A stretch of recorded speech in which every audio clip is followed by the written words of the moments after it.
அனைவருக்கும் வணக்கம். மீனராசிக்காரர்களுக்கு திடீர் கோடீஸ்வர யோகம் நிறைந்த ஒரு தருணமாக இந்த அக்டோபர் மாதம் எந்தெந்த விஷயங்களில் அமைய போகிறது, அதற்கு சாதகமாக எந்தெந்த கிரகநிலைகள் மிகவும் வலுவாக சஞ்சரிக்க போகின்றன என்பதை ஆராய்ந்து பார்க்கும்போது இந்த வேளையில் சாதகமற்ற அமைப்பில் வலம் வரக்கூடிய கிரகங்களாக இருப்பவை நிச்சயமாக ராகு ஜென்மத்தில் நிலை கொண்டிருப்பதாலும் சப்தமஸ்தானத்தில் கேது நிலை கொண்டிருப்பதாலும் சாதகமற்ற அமைப்பாக பார்க்கப்படுகிறது. சந்திரன் மாறி மாறி சஞ்சரி நன்மை தீமை கலந்த ஒரு அமைப்பில் வலம் வருகிறாருங்க. இந்த கிரகநிலைகளை தவிர மற்ற கிரகநிலைகள் அனைத்தும் நல்ல முன்னேற்றத்தை மீனராசிக்காரர்களுக்கு மிகவும் வலுவாக ஏற்படுத்தி கொடுக்கக்கூடிய ஒரு சிறந்த அமைப்பாக பார்க்கப்படுகிறது. ஏனென்றால் ராசியின் அதிபதியாக இருக்கக்கூடிய குரு பகவான் மிக வலுவாக தைரியஸ்தானத்தில் வக்ரம் பெறுகிறாருங்க. எனவே நீங்கள் நினைப்பதை விட குடும்பத்தில் பல சுப நிகழ்வுகள் சிறப்பாக கைகூடும். எடுத்த காரியங்கள் அனைத்தும் தடையில்லாமல் வெற்றி பெறுவதற்கான யோகம் உண்டு.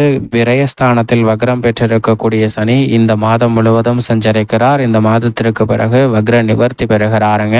ஏழரை சனியில் விரய சனியின் வீரியம் என்பது அதிகரிக்கக்கூடிய ஒரு தருணமாக பார்க்கப்படுகிறது. எனவே இந்த வேளையில் இந்த மாதத்தை சரியாக பயன்படுத்தி கொண்டால் நிச்சயமாக உத்தியோகத்தில் நல்ல நன்மைகளை பெற முடியும். மற்ற துறைகளை விட தொழில்துறையில் உச்சபட்ச வளர்ச்சியை சந்திப்பதற்கான யோகம் இந்த தருணத்தில் உண்டு என்பதை திட்டவட்டமாக உறுதிப்படுத்துகிறாருங்க சனி பகவான். அதே சமயம் கலைத்துறையின் நாயகனாக இருக்கக்கூடிய சுக்கிரன் அஷ்டமஸ்தானத்தை விட்டு விலகி 9ஆம் இடத்திற்குள் நுழைகிறாருங்க. ராசியின் ராஜயோகாதிபதியான சுக்கிரன் பாக்கியஸ்தானத்திற்கு வருவது மற்ற துறைகளை விட கலைத்துறை மற்றும் அரசியல் துறை சார்ந்த பணிகளில் திடீர் கோடீஸ்வர யோக வாய்ப்புகள் நிறைவாக உண்டு என்பதை திட்டவட்டமாக உறுதிப்படுத்துகிறார். எனவே மீனராசிக்காரர்கள் இந்த சந்தர்ப்பத்தை சரியாக பயன்படுத்திக் கொள்ளுங்கள். உச்சபட்ச வளர்ச்சியும் நன்மையும் நிறைவாக கிடைப்பதற்கான முதன்மையான யோகம் உண்டு. ஆனால் அதே வேளையில் சூரியன் எதிர்பார்ப்புகளை பூர்த்தி செய்யக்கூடிய 7ல் முற்பகுதியில் சஞ்சரிக்கிறார். பிற்பகுதியில் அஷ்டமத்திற்குள் சொல்வதால் உடல்நல ஆரோக்கியம் சார்ந்த விஷயங்களில் கவனம் தேவை.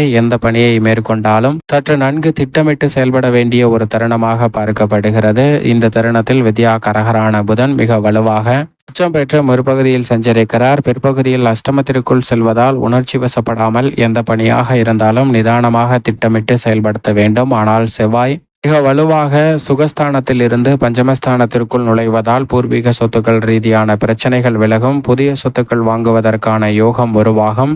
பல்வேறு வகையில் எடுக்கக்கூடிய காரியங்கள் அனைத்திலும் வெற்றியை நிறைவாக பதிவு செய்வதோடு சுப நிகழ்வுகளும் எதிர்பார்ப்பதை விட மிக சிறப்பாக அமைவதற்கான யோகம் மீனராசிக்காரர்களுக்கு உண்டு என்பதை திட்டவட்டமாக உறுதிப்படுத்துகிறாருங்க. மீனராசிக்காரர்களுக்கு அக்டோபர் மாதத்தில் செவ்வாய் இப்படி பல கிரகநிலைகள் சாதகமாக சஞ்சரிப்பதால் திடீர் கோடீஸ்வர யோக வாய்ப்பு நிச்சயமாக நிறைவாக உண்டு மீனராசிக்காரர்களுக்கு.